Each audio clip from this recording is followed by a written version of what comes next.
Shalom, selamat pagi Bapak Ibu dan saudara-saudara sekalian. Bersyukur untuk hari yang indah. Mari kita berdoa untuk menyiapkan hati kita mendengar renungan firman Tuhan. Selamat pagi Bapa di surga, selamat pagi Tuhan Yesus. Biarlah pada pagi hari ini berikan kami telinga seorang murid untuk mendengarkan firman Tuhan, dan firman-Mu berakar dengan kuat di dalam pikiran dan hati kami, sehingga menjadi pedoman hidup dalam hidup kami sepanjang hari ini. Dalam nama Tuhan Yesus kami berdoa dan mengucap syukur. Amin. Tema kita pagi ini, janji penjara, diambil dari Kejadian 40 ayat 14 sampai 23. Tetapi ingatlah kepadaku apabila keadaanmu telah baik nanti. Tunjukkanlah terima kasih-Mu kepadaku dengan menceritakan hal ihwalku kepada Firaun, dan tolonglah keluarkan aku dari rumah ini. Sebab aku diculik begitu saja dari negeri orang Ibrani, dan di sini pun aku tidak pernah melakukan apa-apa yang menyebabkan aku layak dimasukkan ke dalam liang tutupan ini. Setelah dilihat oleh kepala juru roti betapa baik arti mimpi itu, berkatalah ia kepadanya, "Aku pun bermimpi juga. Tampak aku menjunjung 3 bakul berisi penganan. Dalam bakul atas ada berbagai-bagai makanan untuk Firaun, buatan juru roti. Tetapi burung-burung memakannya dari dalam bakul yang di atas kepalaku." Yusuf menjawab, "Beginilah arti mimpi itu. Ketiga bakul itu artinya 3 hari.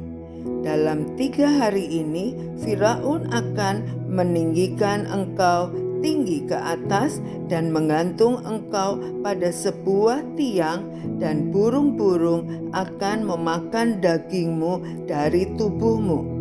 Dan terjadilah pada hari ketiga, hari kelahiran Firaun, maka Firaun mengadakan perjamuan untuk semua pegawainya.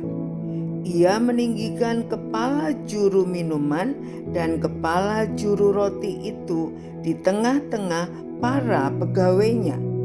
Kepala juru minuman itu dikembalikannya ke dalam jabatannya, sehingga ia menyampaikan pula piala ke tangan Firaun. Tetapi kepala juru roti itu digantungnya, seperti yang ditakbirkan Yusuf kepada mereka. Tetapi Yusuf tidaklah diingat oleh kepala juru minuman itu, melainkan dilupakannya.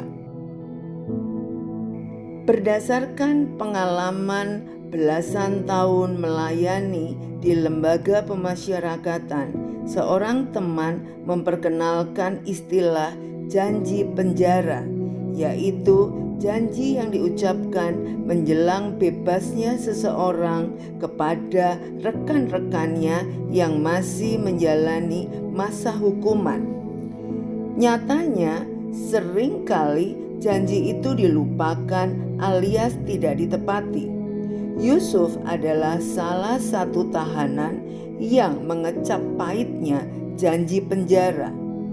Fakta bahwa ia dipercaya untuk mengurus semua tahanan menunjukkan bahwa ia adalah orang yang dipercayai, termasuk melayani tahanan khusus raja.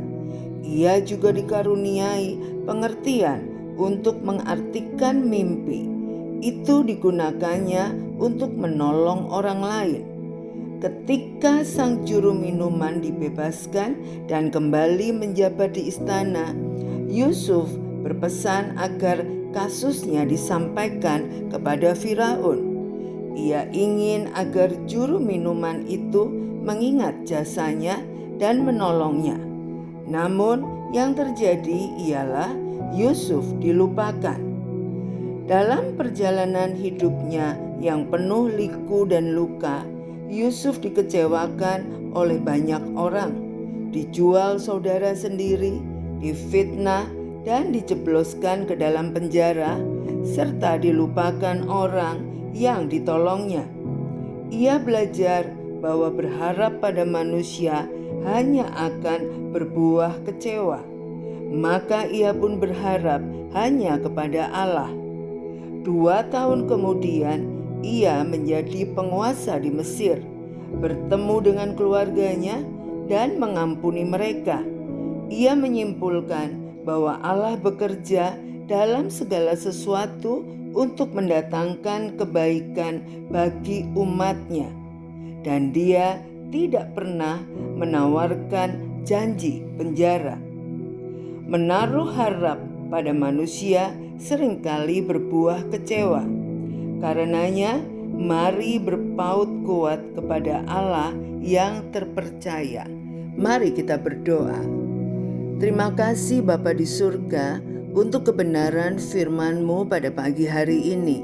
Kami bersyukur Engkau mengingatkan bahwa kami seterusnya harus selalu berharap kepada Tuhan, karena berharap kepada manusia akan menghasilkan kekecewaan. Manusia dengan mudah melupakan janjinya, tetapi Engkau tidak pernah melupakan janji-Mu. Terima kasih Tuhan, Engkau Bapa yang mengasihi kami. Janji-Mu ya dan amin. Kami bersyukur memiliki Allah yang setia. Dalam nama Tuhan Yesus kami berdoa. Amin. Tuhan Yesus memberkati.